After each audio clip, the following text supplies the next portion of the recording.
Isaías 65, depois você marca esse texto. E nós vamos para o último livro da Bíblia, o Apocalipse. E vamos ler o capítulo 21, os primeiros versículos, tá bom? Isaías, capítulo 65. Gente, hoje eu vou gritar muito, hein? Eu estou com o ouvido entupido. Então segura aí. Tá? Faz um sinalzinho para mim aí assim, ó. Tá? E aí eu vou saber. Eu estou com o ouvido cheio de cera aqui, eu tô rindo, mas fui tentar resolver, deu certo, então isso piorou. Então, segura aí. Isaías 65, verso 17. Diz assim, nós vamos ler até o 25. Porque eis que eu crio novos céus e nova terra, e não haverá lembrança das coisas passadas, nem mais se recordarão. Essas coisas passadas aqui diz respeito ao cativeiro de Israel, as coisas ruins. Mas vós folgareis e exultareis perpetuamente no que eu crio. Porque eis que eu crio para Jerusalém alegria, e para o seu povo gozo. E folgarei em Jerusalém, e exultarei no meu povo, e nunca mais se ouvirá nela voz de choro, nem voz de clamor. Não haverá mais nela criança de poucos dias, nem velho que não cumpra os seus dias, porque o jovem morrerá de 100 anos, mas o pecador de 100 anos será amaldiçoado. E edificarão casas, e as habitarão, plantarão vinhas, e comerão o seu fruto. Não edificarão para os outros, para que os outros habitem, mas plantarão para que, não plantarão para que outros comam, porque os dias do meu povo serão como os dias da árvore, e os meus eleitos gozarão das obras das suas mãos até a velhice. Não trabalharão debalde, isso é à toa, nem terão filhos para perturbação, porque são a semente dos benditos do Senhor, e os seus descendentes com eles. E será que antes que clamem, eu responderei? Estando eles ainda falando, eu os ouvirei. O lobo e o cordeiro se apacentarão juntos, e o leão comerá palha com o boi, e o pó será a comida da serpente. Não farão mal, nem dano algum, em todo o meu santo monte, diz o Senhor. Apocalipse capítulo 21, versículo 1 em diante, diz assim: E vi um novo céu e uma nova terra, porque já o primeiro céu e a primeira terra passaram, e o mar já não existe. E eu, João, vi a santa cidade, a nova Jerusalém, que de Deus descia do céu, adereçada como uma esposa, ataviada para o seu marido, isso é, enfeitada. E ouvi uma grande voz do céu que dizia: Eis aqui o tabernáculo de Deus com os homens, pois com eles habitará, e eles serão o seu povo, e o mesmo Deus estará com eles, e será o seu Deus. E Deus limpará dos seus olhos toda lágrima, e não haverá mais morte, nem pranto, nem clamor, nem dor, porque já as primeiras coisas são passadas. Aleluia. O céu é provisório. Estranho, né, falar isso? Nós ouvimos hoje aqui, quem é que quer ir para o céu? Ninguém quer ir para o céu aqui. Meu Deus do céu. Ah, vamos levantar a mão aqui. O céu é provisório. Por quê, pastor Jonas? Porque quando nós falamos que nós vamos para o céu, na verdade estamos muito mais falando das pessoas que morrem, e que quando morrem, estão lá no céu, aguardando uma consumação. Por exemplo, quando você vê uma pessoa num caixão, como nós vimos aqui, por exemplo, há pouco tempo atrás, irmão Luzinete, outras pessoas que morreram, nós falamos assim: já está lá com o Senhor na glória. Isso aí é meia verdade. Meia verdade, pastor? É meia verdade. Por que é meia verdade? Porque ela está lá com o Senhor na glória, mas ela está aqui também, porque o corpo está aqui. É ela. Não está lá? Não era o rosto dela? É o corpo dela. Era o corpo dela. Era da Luzinete, qualquer pessoa que morre. É ela. Ela está aqui, mas não está aqui. Em outras palavras, está aqui em parte. O corpo está aqui. O corpo mortal está aqui. Que é verdade, vai virar pó. Mas o espírito, a alma, o fôlego de vida está com Deus. Mas a promessa de Deus não é que nós seremos eternamente uma alma penada sem corpo. Pelo contrário, a promessa de Deus é de um novo céu e uma nova terra, nos quais habita a justiça. 2 de Pedro 3,13 diz isso: nós aguardamos novos céus e nova terra, nos quais habita a justiça. É uma nova ordem, um novo esquema de coisas. Essa terra, esses planetas e tudo isso aí que Deus fez, que a gente não entende ainda, tudo isso certamente tem a ver com o plano de Deus, que será transformado. Tudo que é ruim vai ser tirado fora, e tudo que é bom será multiplicado N vezes, muitas vezes. É isso que nós podemos dizer sobre os novos céus e a nova terra. O profeta Isaías, na verdade, tem uma visão ainda incompleta sobre esse novo céu e nova terra. O pessoal aí, seminarista que estuda teologia, sabe, a gente chama isso de revelação progressiva. O Isaías ainda não sabia tudo. É por isso que ele fala que criança só vai morrer quando ficar velho. Ainda tem morte. Alguns falam aí que isso é reino milenar. Gente, não é nada disso. Não está falando de reino milenar coisa nenhuma, tá? Esse negócio dos 1000 anos aí que o pessoal fala, esquece isso aí. Tem só uma palavrinha, só um versículozinho na Bíblia que fala sobre isso. Aliás, 2. Só Apocalipse capítulo 7 e 14. 2 versículos só. Jesus nunca falou disso, nem Pedro. Então não é nada muito importante, tá? Na verdade, o que ele está falando aí é de um novo céu e nova terra. Isso é uma restauração da criação de Deus, lá do início, do que Deus fez, e aquilo tudo que Deus planejou, tudo aquilo será restaurado, renovado e colocado numa dimensão muito melhor do que eu e você podemos imaginar. João, tempos depois, tem uma visão mais plena. Ele diz: eis que eu vi os novos céus e a nova terra, e o mar já não existe. Ele vê a nova Jerusalém, que desce do céu, que está vestida como uma noiva, e ele diz: a morte já não existe. Deus enxugará dos olhos toda lágrima. Não haverá mais dor, não haverá mais lamento, não haverá mais tristeza. Gente, essa é a nossa esperança. Como diz 2 de Pedro 3,13 que eu citei.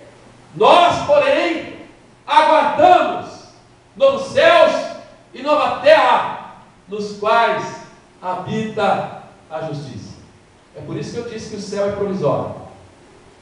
O céu, ir para o céu é só aguardar. Quando então haverá uma plena restauração de tudo, inclusive desta terra. Não sei como vai ser exatamente, porque nós só temos visões aqui de João, está além da nossa compreensão, mas o profeta procura mostrar uma condição de paraíso, e ele chama isso aqui, em Isaías 65:17, de novos céus e nova terra. É exatamente disso que João está falando em Apocalipse 21, mas agora com alguns dados diferentes. Ele fala da Jerusalém, que é enfeitada como uma noiva, fala que não tem mais morte, não tem mar, não sei como vai ser isso. O judeu detesta mar, tá? Por isso que vai ter mar, né? Mas fala de uma restauração completa. Lá na frente, a nossa herança lá na frente, nós aguardamos isso, não de braços cruzados, mas essa é a nossa esperança. E é por isso que eu quero hoje à noite olhar para esse texto e pensar não lá na frente só, mas pensar no hoje. Como é que a gente vive hoje? Talvez você pergunte assim, mas pastor, o que isso tem a ver com a minha angústia? Eu estou angustiado agora. Pastor, o que isso tem a ver com o meu problema? Eu estou enfrentando o problema agora. Pastor, o que tem a ver isso com a doença lá em casa? Porque a doença está batendo agora. Pois eu quero dizer a você que isso aqui tem tudo a ver com tudo que você vive, com todas as situações da vida. Por quê? Porque nós vivemos agora, já nessa esperança, já começamos a experimentar agora, e a viver nesse clima, nessa esperança, nessa expectativa, nessa postura de fé e de vida. É esse o convite que o Evangelho faz a mim e a você, a viver à luz do que seremos, à luz da promessa, porque o Evangelho aponta para frente, não é para trás. Evangelho não é você viver aqui e desfrutar do melhor daqui. Sabe por quê? Porque o apóstolo Paulo diz assim: se nós esperamos só por esta vida, nós somos os mais miseráveis de todos os homens. Ou então, esperar por essa vida é: comamos e bebamos que amanhã morreremos. Não tem jeito, filho. Não importa qual seja o seu plano de vida, não importa quais sejam as suas expectativas, não importa quais sejam os seus sonhos, do ponto de vista humano, eles vão morrer, eles vão acabar. A vida é assim. A Bíblia fala que a vida é um vapor, acaba, de repente, você vai embora. Quando você menos espera, você ou alguém próximo de você vai embora, e vai embora facinho. Estava conversando com meu pai, nós fomos lá na sexta-feira na casa dele, conversando sobre isso. Olha, na vida só há uma coisa que é certa. Você sabe, né? Qual que é? O que é absolutamente certo na vida, do ponto de vista humano? Só tem uma coisa que é certa. O que é? Pô, todos nós sabemos disso. Ninguém vai ficar aqui para contar história. Ninguém vai ficar. Daqui 100 anos, se Jesus não voltar, nenhum de nós estará aqui. Ninguém. Não vai sobrar nenhum. Vai sobrar livro de ata, vai sobrar filme, vai sobrar DVD, né? Naquela época acho que já vai ser coisa da pré-história. Olha lá os irmãos, lá em 2015, como é que eles faziam o culto. Em 3015, imagina só, daqui 1000 anos. Se Jesus não voltar, não sei, né? Ou não 2015, mas 2115, vai. Já nem 100 mil anos. Daqui a pouco, daqui a 80 anos, a maioria de nós não vai estar mais aqui. Algumas criancinhas aí, né? Eles que sobreviverem mais, não está. Mas é isso. Mas eu quero olhar para esse texto, meus irmãos, hoje e desenvolver isso. Como é que a gente desfruta agora isso? Então observe essas características desse novo céu e nova terra, que na verdade são potencializações do que nós vamos ter, mas que nós somos convidados a viver agora. Por que o profeta está falando isso aí? Ele está falando isso aí para Israel acordar. Acorda, porque a promessa que vocês têm é muito maior, e essa ninharia que vocês estão aí olhando para esse mundo, vocês estão preocupados aí com coisas desse mundo, isso aí é ninharia. O que Deus tem para vocês é muito mais. O primeiro destaque desse texto aí é a alegria. Você está alegre hoje? E não tem ninguém alegre aqui. Não, se você não está alegre, não tem problema, não é pecado não. Ô pastor, eu estou triste, estou chateado pra caramba. Às vezes eu estou chateado. Estou chateado às vezes. Acontecem coisas na vida, fica chateado, está triste. Faz parte da vida. Mas o desafio aqui, nesse texto, a partir daí, é que a alegria nos caracterize. Isso é, se você está sempre triste, só triste, todo dia, dia e noite, noite e dia, alguma coisa errada, irmão. Precisa mudar isso aí. Olha o que o Isaías fala aqui, ó. Eis que eu crio novos céus e nova terra, não haverá lembrança das coisas passadas, nem mais se recordarão. Que coisas passadas são essas? As tristezas, as mazelas, o cativeiro de Israel, tudo de ruim que aconteceu.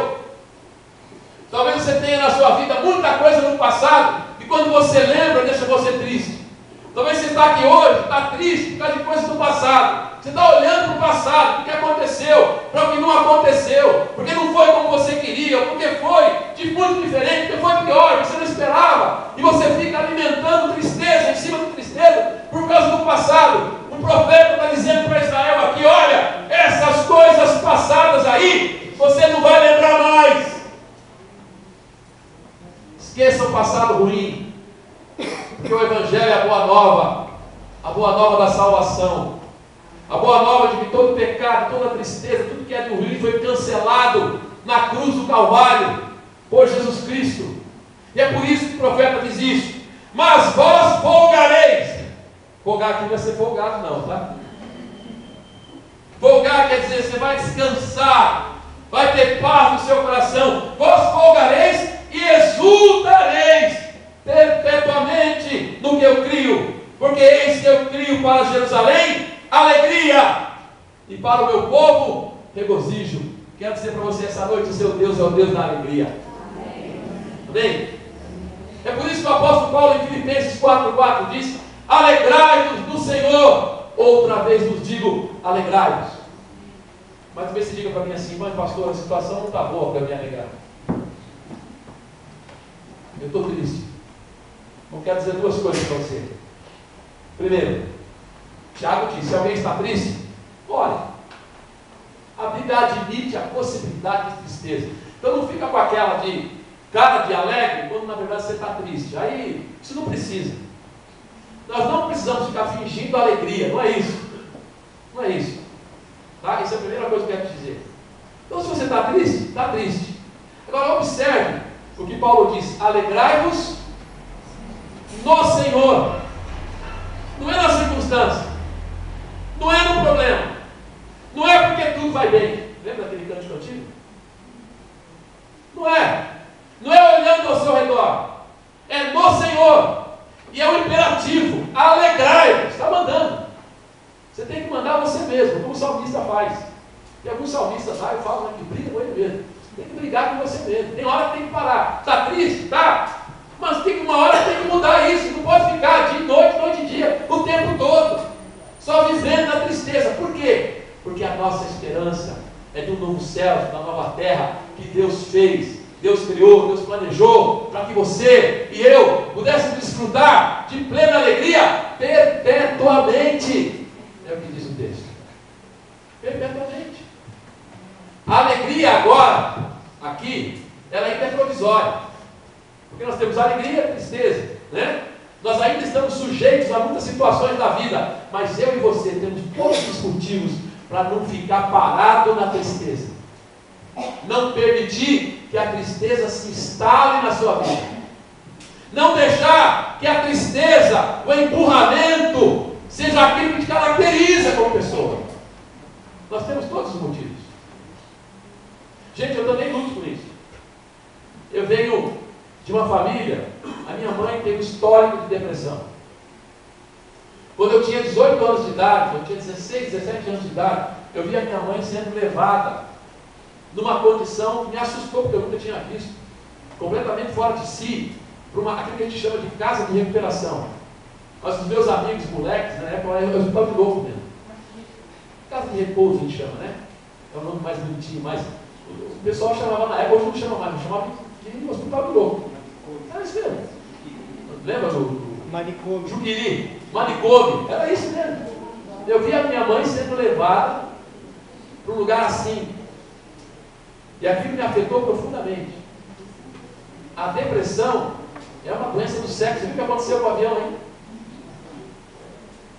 Está já demonstrado que o piloto, o Andréas, não sei o que lá, não sei o nome dele, ele tinha um quadro depressivo e foi isso que o levou a jogar o avião no morro, conscientemente, na montanha, levando com ele 150 pessoas.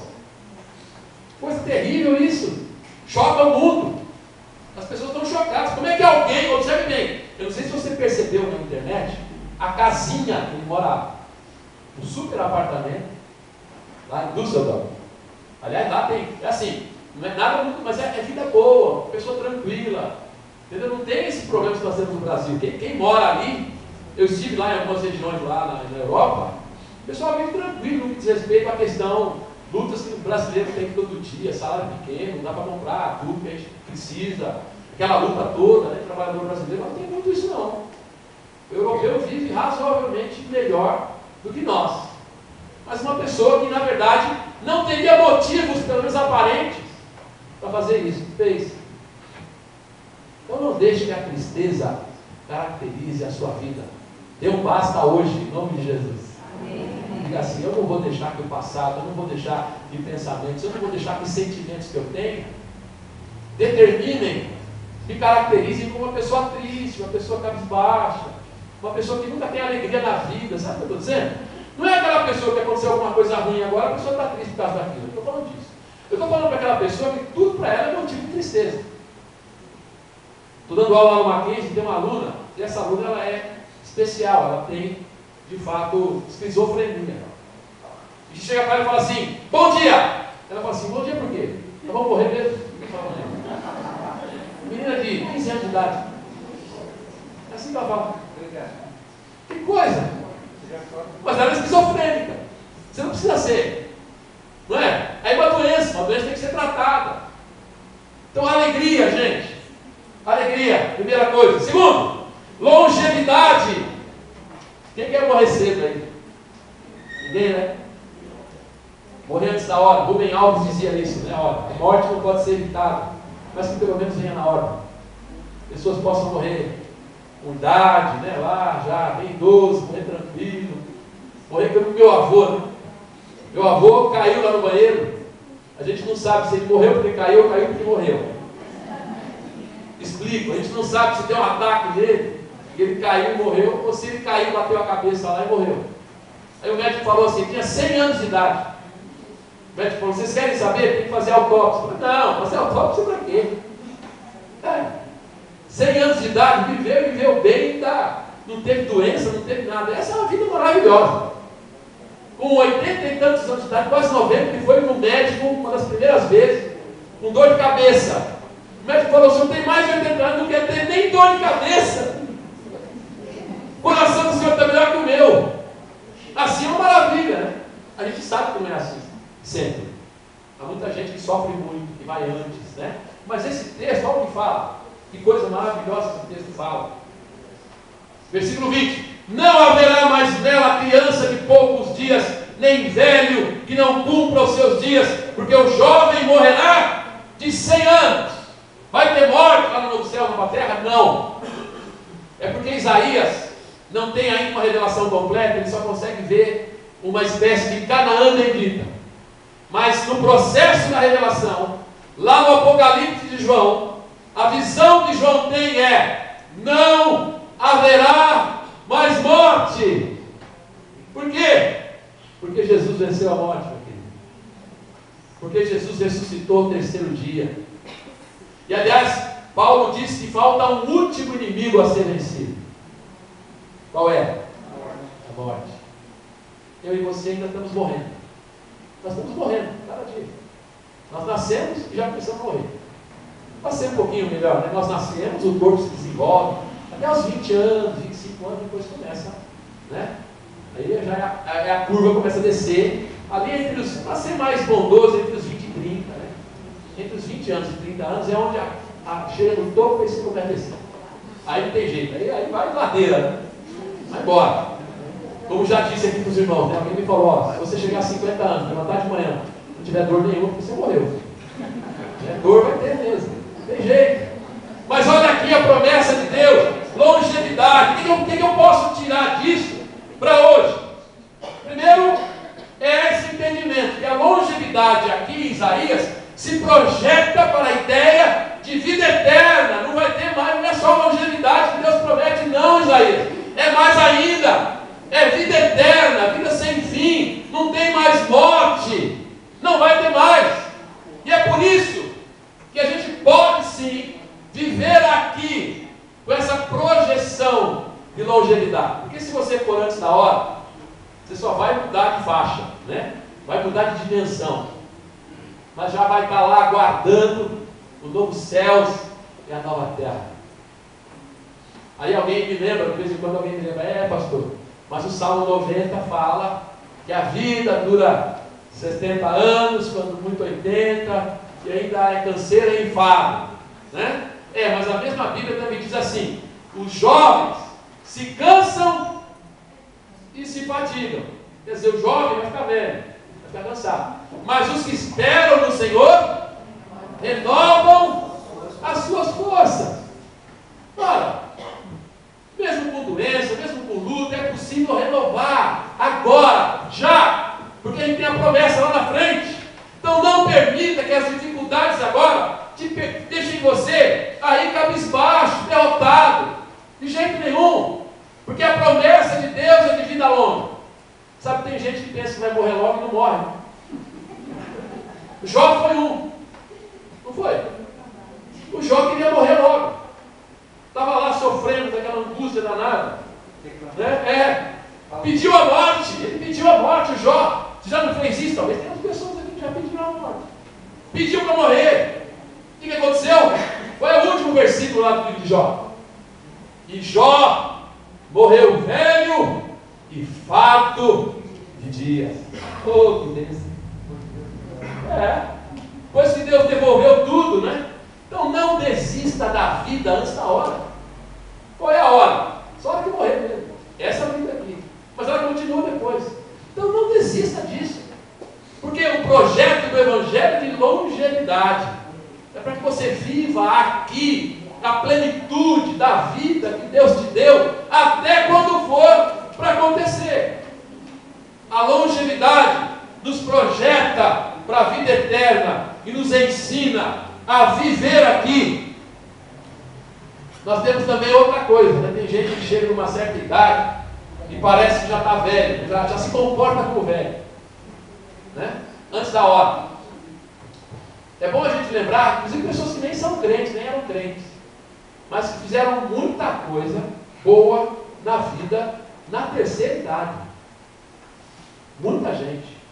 Há heróis na Bíblia, Abraão, por exemplo, né? Abraão só lá na frente, já com uma certa idade que a coisa começa a acontecer. Moisés, só depois dos 40 que a coisa começou a acontecer. Então não desista da vida antes da hora. Não fique se comportando como velho antes da hora. Eu estou cansado, não dá, não sei, eu vou ficar aqui, não vou, né? Não estou animado. Gente, está se comportando como velho antes da hora, né? Deixa chegar a hora. Quando chegar a hora, é capaz até que você, eu vi essa semana na televisão, não sei se vocês viram, um velhinho que mora num prédio de 20 andares.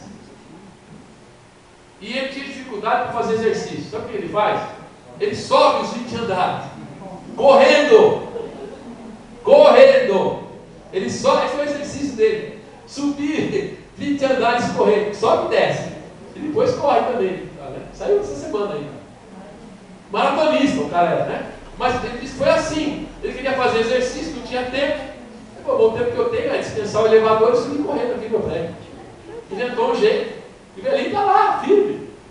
Então não deixe de viver antes da hora. Não permita que as insatisfações da vida, que as decepções da vida, tire a sua alegria de viver antes da hora.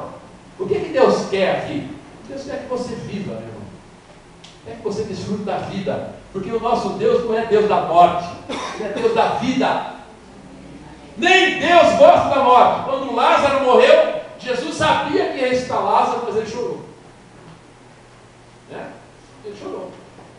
A morte, diz o Salmo, custa caro para Deus. Deus não tem prazer na morte. A morte vem como ela é penal, ela é um castigo por causa da desobediência. Deus nos criou para a vida. É por isso que a gente vive nessa contradição, né? A gente sabe que vai morrer, mas quer viver. Essa contradição aí é resultado do pecado da vida, né? Ok? Então, longevidade. O que mais? Realização. O que você está pensando na vida aí? O que você quer na vida? Pastor, não quero nada não. Algum sonho que você tem? Para o quê? Aonde está aplicada a sua energia? Olha, tem muita gente que gasta muita energia para coisa que vai ficar aqui. Olha o que esse texto fala. Obrigado. Olha o que esse texto fala aqui, ó. Versículo 22. Não edificarão para os outros, para que os outros habitem. Não plantarão para que outros comam. Porque os dias do meu povo serão como os dias da árvore, e os meus eleitos gozarão das obras de suas mãos até a velhice. Não trabalharão à toa, nem terão filhos para a perturbação, pois são a semente dos benditos do Senhor, e os seus descendentes com eles. Vocês vão plantar, vocês vão construir, vocês vão se realizar. Deus nos fez para isso. É por isso que a gente quer ter realização. Por isso que o ser humano quer se realizar. Por isso que o jovem tem sonho para a faculdade, ele projeta, sonha uma profissão, uma ocupação, sonha com uma família. Isso foi Deus que colocou em nós. Deus nos fez para isso. Agora, onde está a sua realização? Você está aplicando em quê? Observe que isso daqui projeta lá para frente. A Bíblia fala de uma nova Jerusalém, onde há um tabernáculo e que Deus habita com o seu povo.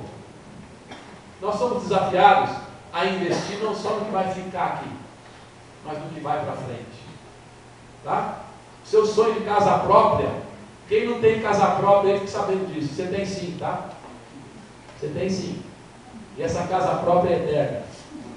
Bem? Então não fica aí cabisbaixo. Não sei o que. Você tem uma casa própria, é eterna. E você, quem vai habitar na sua casa é o próprio Deus. Vai estar com você, diz o Apocalipse, um tabernáculo. Deus habita com o seu povo. Então quais são os seus sonhos? Os sonhos frustrados. Talvez tenhamos pessoas aqui que ficam entristecidas, porque na sua vida você se deu conta que certos sonhos não aconteceram. Você planejou quando jovem, mas não deu certo. Você até conseguiu, mas depois perdeu.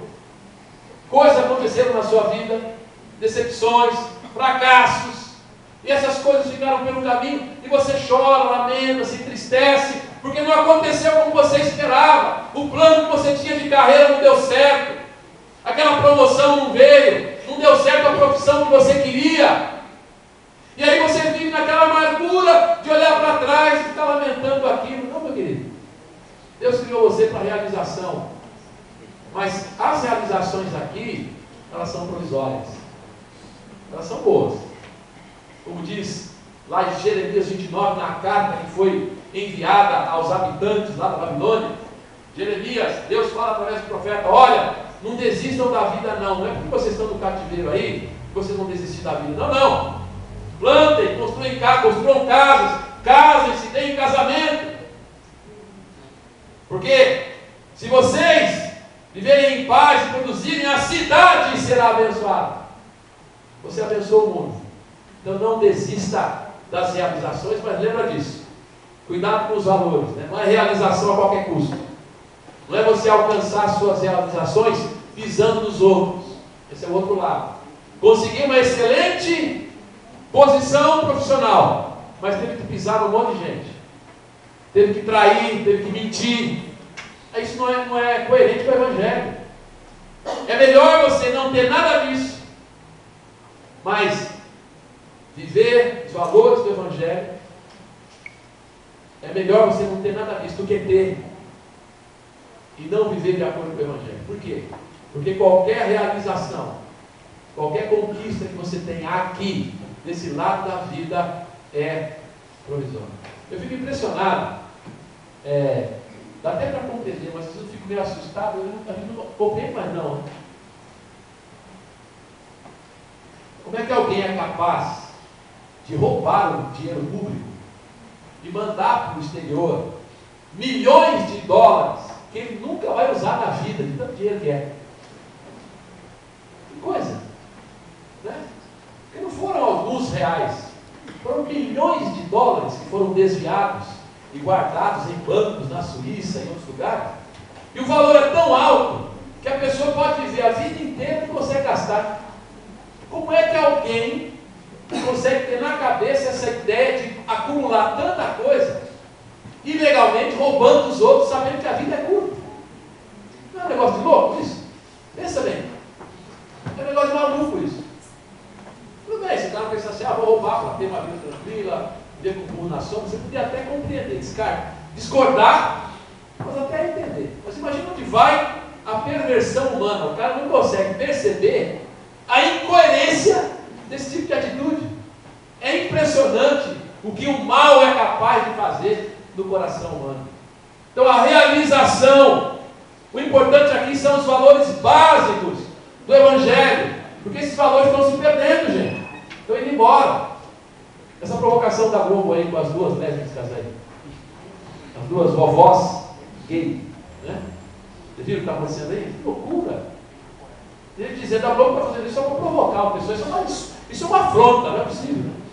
Colocar duas atrizes daquela qualidade, daquela história, para viver um papel assim, eles não conseguem perceber que isso soa, parece, que deve ser mesmo uma afronta para muita gente? Claro, não é? Coisa louca. O mundo está assim, os valores estão se perdendo, estão indo embora. Onde é que nós nos realizamos? Qual é a realização que nós queremos na vida? Há evangélicos aí que estão ficando famosos, cantores, né? Gente que está se desenvolvendo aí, e isso vai acontecer mesmo, gente, porque a tendência é o evangelho crescer, e aí começa a aparecer, começam a surgir artistas e tal. Algum pecado nisso? Não necessariamente. O problema é se esses artistas vão vender a alma e vender a fé pela fama. Esse é o problema. Aliás, o problema é dificílimo, porque deve ser muito difícil para um artista vencer as tentações que estão em torno disso. É terrível isso. Imagina só. Agora, qual é a sua realização na vida? O que você espera realizar? Quarto lugar, comunhão com Deus. Eu vi na internet hoje, de passagem só, estava procurando lá ver meus e-mails, e vi só eu não sei nem quem foi que disse isso, não sei aonde, uma foto de uma moça dizendo, Deus não ouviu minhas orações. Não sei quem é, mas aquilo me marcou. Deus não ouviu minhas orações. Talvez tenha gente aqui hoje assim, pastor, Deus não ouviu minhas orações. Olha o que esse texto fala. E será que antes que clamem, eu responderei. Estando eles ainda falando, eu os ouvirei. Aliás, de uma certa forma, isso aqui já acontece. Já é uma promessa de Deus. Não é? Aquele que é poderoso para fazer muito mais do que pedimos, ou pensamos, segundo o seu poder que opera em nós. Meus irmãos, hoje, oração é entendida no mundo evangélico como um meio de troca com Deus. É um meio de você pressionar Deus para mover o braço de Deus, né? Você ora e Deus move o braço dele. Quer dizer, você faz Deus se mover com a oração. O pessoal não entendeu o que é oração. Oração não é isso. O fato de nós orarmos para Deus, Ele continua sendo Deus. Ele continua sendo o Senhor, soberano sobre todas as coisas. A oração, na verdade, é comunhão com Deus. É você contar a Deus o que está no seu coração. Mas Ele já sabe o que você precisa. Quando Jesus ensina os discípulos a orarem, Ele também diz, olha, não fiquem aí repetindo, porque vosso Pai Celeste já sabe do que necessitais. É verdade que há passagens na Bíblia que nos exortam à insistência, porque a nossa tendência é aquilo que aconteceu com os discípulos do Getsêmani. Jesus os convidou para orar no momento de angústia. O que eles fizeram? Dormiram. Na hora H, que era para orar, dormiu. Bom, se você já dormiu orando, não é o primeiro. Certo? Você já tem exemplo apostólico, inclusive, de gente que dorme na oração. Isso é antigo, né? Mas o que é oração, gente? Oração é se aproximar de Deus. Oração é expor a Deus o que está no seu coração. Oração é falar para Deus o que está te angustiando. Oração é pedir para Deus bênçãos. Tem na Bíblia também, pedir, dar-se-vos-á. Mas a oração é tudo isso, é um relacionamento de pai e filho. O filho pede, o filho chora, às vezes o filho fala bobagem, às vezes o filho pede o que não pode ser dado. Ontem eu fui no shopping com os meus filhos. A minha filha foi dar um celular de presente para o meu filho. Deus só estava vendo. O que ele quis? O melhor celular da vitrine. Eu fiquei bravo, sabe por quê? Ela comprou. Não comprou o melhor. Não comprou o melhor, não comprou o bom. Conclusão, gente. Pior celular na minha casa hoje é o meu. O celularzinho baixo brega. Todo mundo com um celularzinho bom lá. Tem WhatsApp, já certo? Mas também que adianta você ter um celular que faz um monte de coisa que você não usa. É outra coisa também. Você compra um celular, a gente não compra o celular, a gente aluga. Porque a hora que você terminar de pagar a prestação, o celular já não serve mais. Tem que comprar outro. É como carro, mas você não compra carro, você aluga carro. A hora que você terminar de pagar a prestação, já é, tem que comprar outro. Entendeu? Então a gente faz a relação com Deus, e Deus às vezes nos vê como filhos ingênuos, imaturos, que fica pedindo coisa que não precisa. Então a nossa relação com Deus é essa, relação de pai e filho. E você é assim, convidado a pedir, a falar, a expressar. Mas não é porque Deus não sabe, é porque Deus quer ter conosco esse relacionamento de pai e filho. É assim. É isso que Deus quer. A Bíblia fala, inclusive, que a gente não sabe orar como convém. O Espírito Santo ajuda até isso. A Bíblia fala. Mas a gente é ao mesmo tempo incentivado a orar. Olha aqui o que o texto fala. Antes de vocês pedirem, eu já fiz. E lá no Apocalipse, ó, Deus está no tabernáculo e habita junto. Está lá. Comunhão plena, perfeita. 1 de João diz que nós o veremos como Ele é. Ninguém jamais viu a Deus, mas nós o veremos como Ele é. Aliás, há um hino antigo do cantor cristão que fala: nem mesmo Adão pôde contemplá-lo como Ele é. Nem mesmo Adão pôde vê-lo como Ele é. Mas 1 de João diz que nós veremos como Ele é. Coisa tremenda. Essa comunhão com Deus, que é o desafio do Evangelho, que nós vivemos agora, lutamos com isso, lá na frente, é uma comunhão que você vai poder ver, desfrutar quem é, como é esse Pai, que nós ainda conhecemos muito pouco. Nós vamos chegar lá. Por último, esse texto aqui fala da convivência dos incompatíveis. Nosso tema é somos um, não é? Pois é, a gente tem falado isso. Somos um, mas não é como se fosse purê de batata. Todo mundo igualzinho, não é isso. O desafio é, na diversidade, a gente conseguir uma unidade. Esse é o desafio nosso. É o desafio todo dia. E como eu já falei aqui, essa igreja, recebendo gente de outra igreja, de outro lugar, gente com experiência diferente e tudo mais, torna isso ainda mais, vamos dizer assim, peculiar aqui da nossa igreja. O Somos Um tem esse desafio. Olha que interessante que ele fala. O leão vai habitar com o lobo. O lobo e o cordeiro, aliás, apacentarão juntos. E o leão comerá palha com o boi, diz o texto. E a serpente vai comer só o pó. Tudo bem, né? Quer dizer, o que é isso aí? É a convivência dos incompatíveis. É a reconciliação do irreconciliável. Esse é um desafio para nós agora. É por isso que no Evangelho nós somos chamados à reconciliação. Em primeiro lugar, porque o Evangelho é reconciliação. É nós, eu, você, cada um de nós, nos reconciliando com Deus. Aliás, reconciliação é uma palavra da família, né? É gente, parente, irmão que não se dá, não se entende, mas que precisa se reconciliar, como Jacó e Esaú. É gente jurada de morte, gente que não quer se ver, gente que se odeia. Fala, pastor, tem isso igreja? Tem. Tem. Lamentavelmente tem. Porque embora a igreja seja composta de pessoas crentes, são seres humanos ainda. Isso acontece, nós ainda estamos sujeitos a deixar o ódio, a mágoa, tomar conta do coração. Qualquer um de nós, eu também, qualquer um. Mas quando eu leio aqui, em Isaías, essa convivência dos incompatíveis, aí eu me dou conta de que agora eu preciso aprender a conviver com aqueles que me parecem incompatíveis. Aquelas pessoas que parecem que não dá liga, não dá jeito. Esse eu quero viver com quem?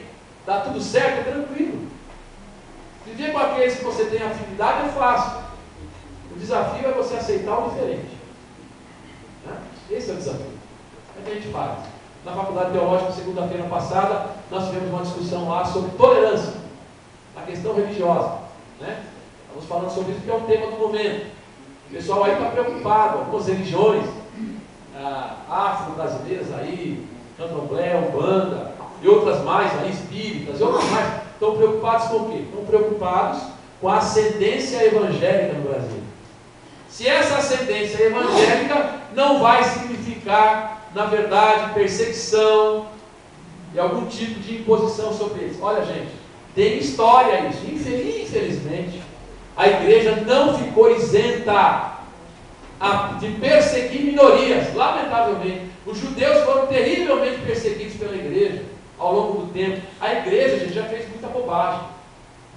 O desafio nosso é a gente aprender a conviver, a tolerar. E tolerar não é concordar, porque tolerância já implica a diferença. Se eu tenho que tolerar, é porque é diferente, certo? Eu não estou falando de você concordar, abrir mão da sua fé. Eu estou falando de você respeitar seus parentes, por exemplo, que são de outra fé, de outra religião. Tem crente que não tem paciência, tem crente que briga com o parente, porque é de outra igreja, de outro grupo, acaba criando uma confusão danada. Depois vai falar que é o diabo, é nada, é você que foi prudente. Você não precisa ofender a pessoa. Respeita o diferente. Tolera. Por quê?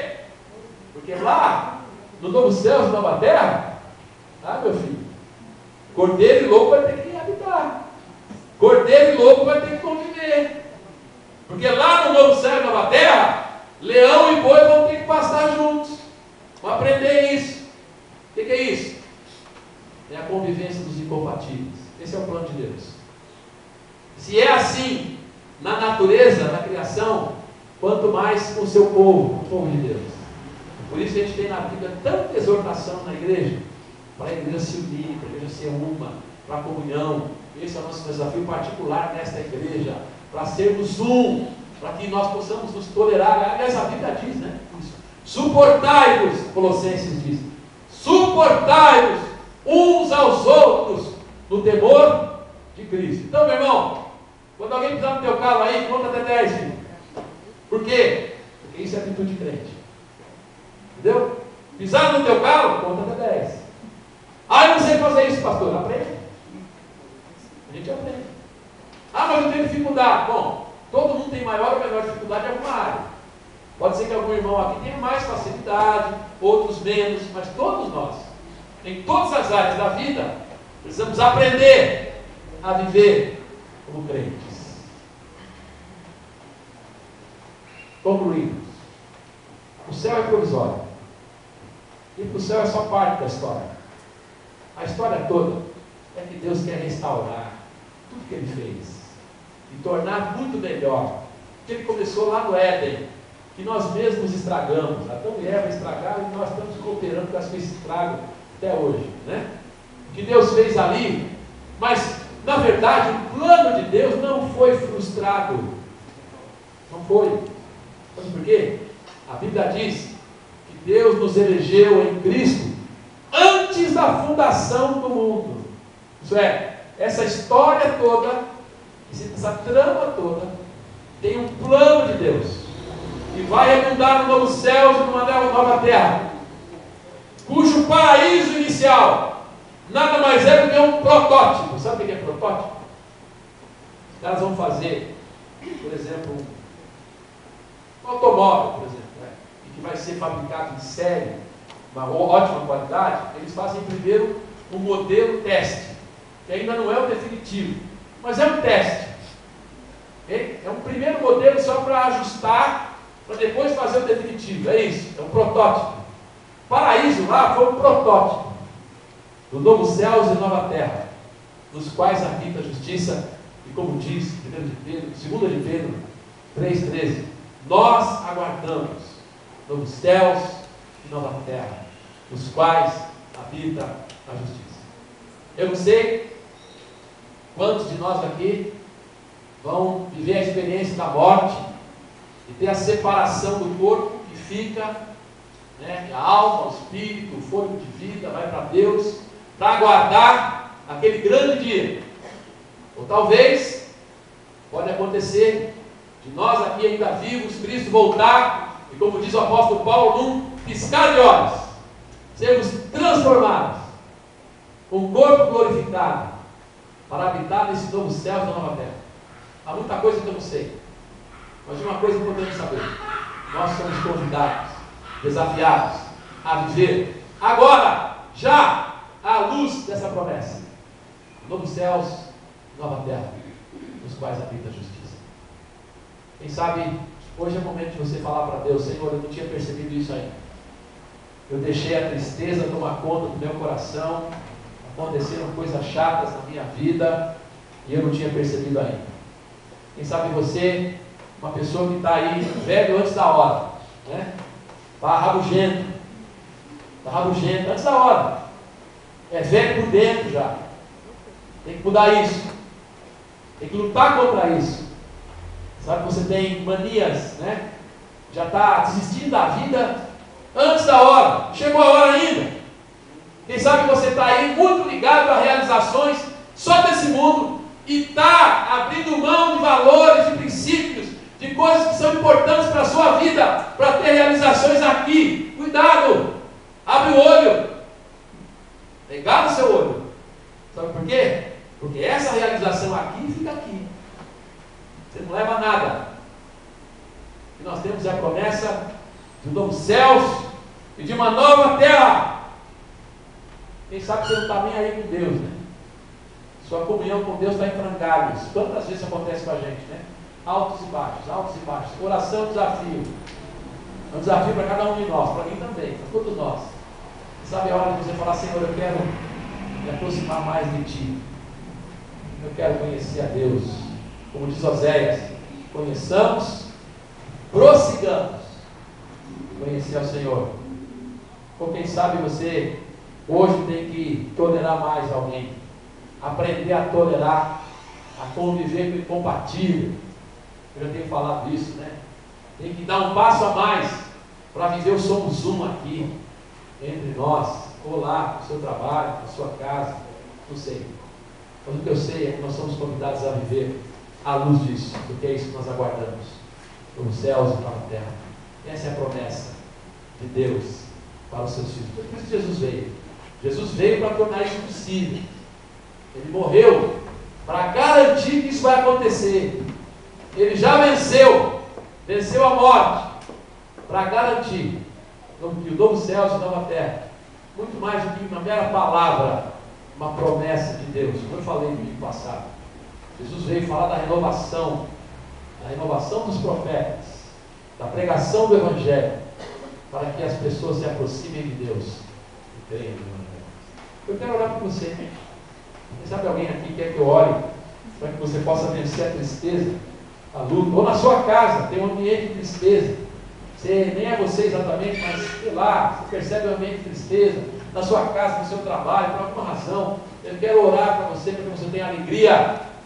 Quem sabe aqui, alguém quer que eu ore por você aqui, hoje, pedindo a Deus, a bênção de Deus sobre a sua vida, para que você rejuvenesça no seu espírito, né? Para que Deus te abençoe, para que você possa ter novos projetos de vida como crente do Senhor Jesus e se alegrar mais na sua vida. Quem sabe alguém aqui tem sonhos, quer realizar coisas, você não entende muito ainda, mas quer realizar. Eu quero orar por você, pelos jovens aqui, que querem aí, pensam numa profissão, querem definir sua vida. Você que tem frustrações não realizadas, quem sabe está ferindo você. Eu quero orar por você, em nome de Jesus, hoje, agora, para que você seja abençoado hoje, para que você possa sair daqui com um espírito novo hoje, com paz no seu coração hoje. Quem sabe a sua questão é a tolerância, né? Tem que ser mais tolerante, aprender isso, porque essa convivência dos incompatíveis é o plano de Deus. Eu quero orar por você em nome de Jesus. Se alguém quiser que eu ore por você, fique em pé, onde você está, eu quero orar. Vou fazer essa oração para que você possa se fortalecer na sua vida, possa viver a sua vida cristã em plenitude. Vamos orar. Senhor, nós ainda não sabemos viver à luz do novo céu e da nova terra. Vamos aprender. Eu quero aqui, ó Deus, pedir ao Senhor que abençoe cada uma dessas pessoas que ficaram em pé. O Senhor sabe exatamente por que elas ficaram em pé. Eu quero interceder por elas. Ó Deus, eu quero pedir que o Senhor possa abençoá-las. Quem sabe alguém está em pé, ó Deus, porque deseja alegria na sua vida, quer renovar a alegria. Ó Deus, abençoa essa pessoa com alegria, tira a tristeza do coração. Ó Deus, que o teu Santo Espírito Consolador possa fomentar a alegria nessa vida, Pai. Ó Deus, que o Senhor possa tirar toda a tristeza, seja ela de que origem for. Ó Deus, eu peço que o Senhor abençoe essas pessoas que estão aqui, que possam se alegrar na vida. Quem sabe pessoas que estão em pé, ó Deus, porque se sentem envelhecidas, se sentem já entristecidas pelo que já aconteceu, se sentem já feridas por tantas coisas da vida, já, ó Deus, com o coração marcado. Eu quero pedir em nome de Jesus, renova essa vida, ó Deus, que ela possa ter essa projeção da longevidade e de sonhar com a vida e de viver com alegria a vida que o Senhor dá. Ó Deus, eu quero pedir que o Senhor abençoe aqueles que têm sonhos, realizações, aqueles que sabem que têm frustrações, ó Deus, em relação aos planos que tiveram, mas que não se realizaram. Ó Deus, abençoe essa pessoa, ilumina, dirige, para que essa pessoa possa projetar a sua vida, desejar, ansiar por realizações, lembrando que tudo que fazemos aqui é provisório. Ó Deus, abençoe aquela pessoa que precisa tolerar, aquela pessoa que precisa conviver com o diferente, com o incompatível. Capacita, Senhor, em nome de Jesus, para a tua glória, eu peço. Amém, Senhor. Amém. Vamos ficar em pé. Vamos encerrar o culto.